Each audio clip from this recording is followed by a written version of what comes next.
say for this move, those of you that have a barbell, we're gonna do a back squat, and then I'll also show you how to do it with a dumbbell. So you have the barbell. What you wanna do is you wanna get underneath the bar, right in the middle. So you can usually use the little piece in the middle of the bar as a guideline. And when you get under there, what you wanna do is pull those traps together, and you're gonna put the bar on top of the traps, never on top of your neck.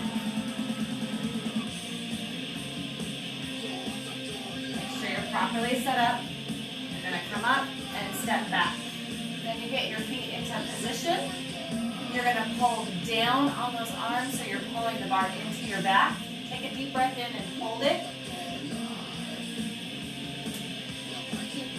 Down and up. And so you're pushing away through that floor. So again, embrace, lock those lats. And up. And then the opposite way, if you don't have a barbell, you can definitely use dumbbells. And so you can just pull them up, usually on the shoulders or this way. To me, it's easier with them right on top of the shoulders. Put it in a similar position, and then you're gonna get your legs in that same stance. I'll show you from the side. And that way you keep your chest up still, but your butt goes below those knees. And so you still brace yourself. And up and down. And so that's the two different ways you can do it. You can use a band if you have a band at home. Put the band around your shoulders, but those are two great ways for the weighted move. So that would be a barbell back squat or a dumbbell squat with the weights up on your shoulders. Okay, this next move is the shoulder press. You can do it with dumbbells or a barbell. If you have shoulder issues, dumbbell's a little bit easier to do because you can change the position of your arms. So a barbell, you'll typically do a little bit wider grip, pinkies on the little lines here, or just if you don't have lines, get it a little bit wider than the shoulders, and then you're gonna do your barbell press. I like to stagger my feet because a lot of times when people press up, they lean back, and so you really don't want the lower back to get involved.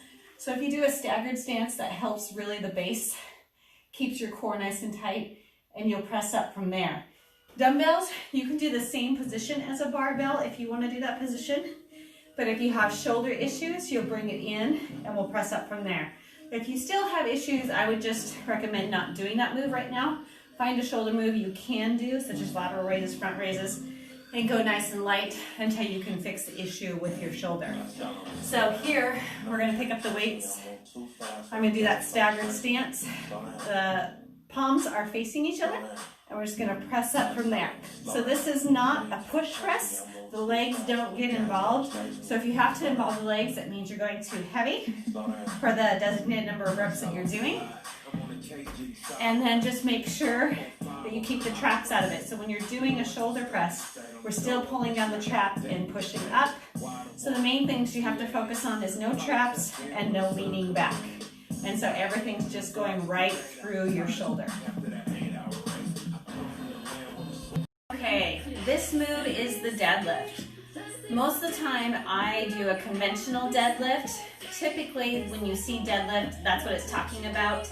But if it wants a particular deadlift, it'll say sumo deadlift or medium stance deadlift, whatever the workout calls for. But it also matters on where you're stronger and it's easier not to hurt yourself doing the deadlift, and also what muscle parts you want to work.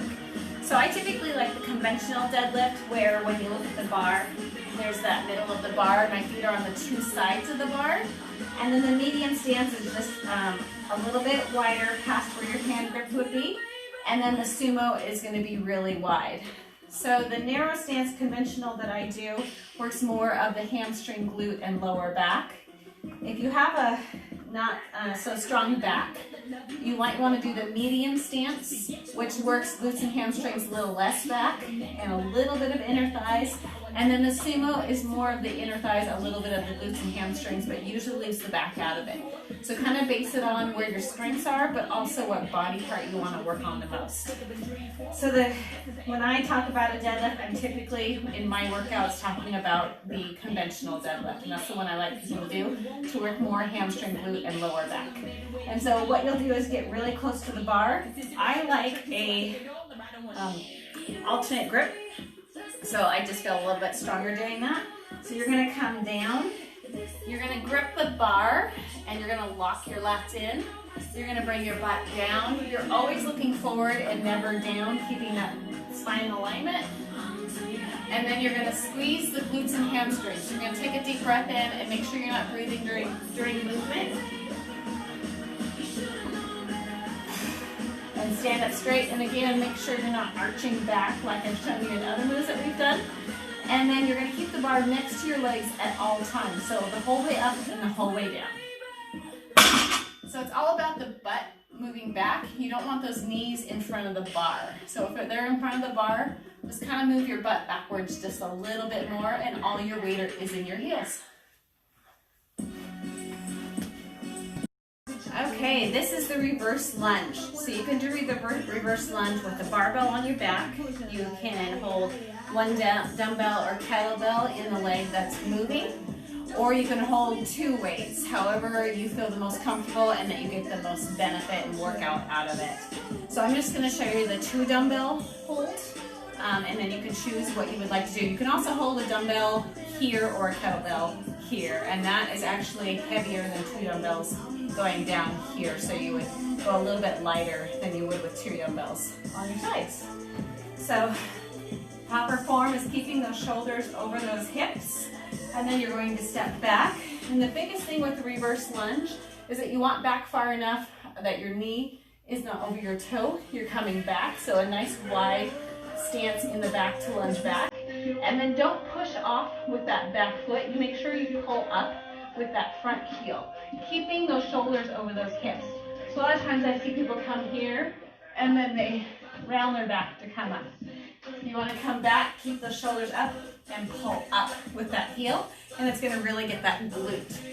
And so that's the main thing, is you're not pushing off with your back foot. A lot of people do that, and you pull up with the glute to really focus on the glutes. That is your reverse lunge. Okay, so I'm going to show you the Sumo deadlift, or Good Morning, with a barbell. If you do want to use a band, you can definitely use a band. You can also use dumbbells, but that's more of a sumo deadlift if you're using a dumbbell. So I'm going to show you the Good Morning with the bar. So the bar you're going to put a little bit lower than the traps, a little bit lower than you would with a back squat. That way it doesn't roll onto your neck. You're going to come up and then get your legs nice and wide so you're more in a wide stance. And then you're just going to stick that butt back, feel that stretch in those hamstrings, and squeeze those glutes. So again, like all the moves I show you, when we squeeze those glutes, we just stand up tall and we don't lean back. So this isn't to work the lower back. This is all in the glutes. And the main thing is that hip hinge. You don't want to be squatting. So it's sticking the butt back, all the weight in your heels. You feel that stretch in the hamstrings and glutes, and you stand it up. If you use one of these big stretch bands, you would step on it and then put it around the shoulders in the same area that the barbell would be, and you do the same kind of stance. And so the thickness of the band is the resistance. So you could get a whole big band set, and you get a really good workout with just the bands also.